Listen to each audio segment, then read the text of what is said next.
بسم اللہ الرحمن الرحیم۔ سامعین، اس سے پہلے ہم نے بات کی تھی کہ مدینہ منورہ کے اندر اسلام کی ابتدا کیسے ہوئی۔ آج ہم بات کریں گے کہ مدینہ منورہ کے اندر جمعے کا قیام کیسے ہوا۔ چنانچہ نبوت کا یہ 12واں سال تھا۔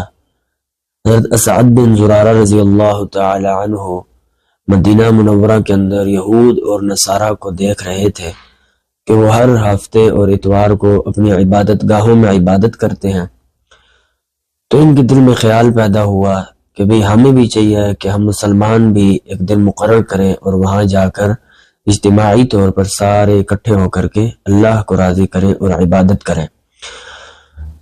تو ایک دن مقرر ہوا جمعے کا دن۔ جمعے کو اصل میں اس وقت یوم عروبہ کہا جاتا تھا۔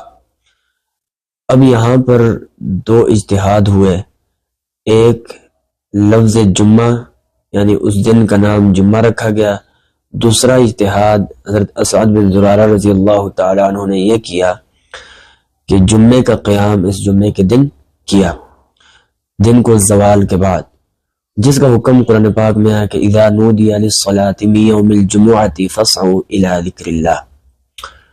اور کچھ ہی عرصے بعد حضرت مصعب بن عمیر رضی اللہ تعالی عنہ کے پاس ایک رقہ آیا آپ صلی اللہ علیہ وسلم کی طرف سے مکہ مکرمہ سے کہ جمعے کو شروع کیا جائے مدینہ منورہ کے اندر۔ تو وہاں پر اجتہاد ہو چکا تھا، خیر اب جو ان سے ہے یہ وجوب کے امر میں داخل ہو گیا۔ نبوت کا 13واں سال تھا جس وقت مدینہ سے 400 مشرک اوس اور خزرج کے قبیلے کے رہنے والے یہ 400 مکہ میں حج کی نیت سے آئے اور 75 اس کے اندر جو تھے وہ مسلمان تھے جو پہلے اسلام لا چکے تھے۔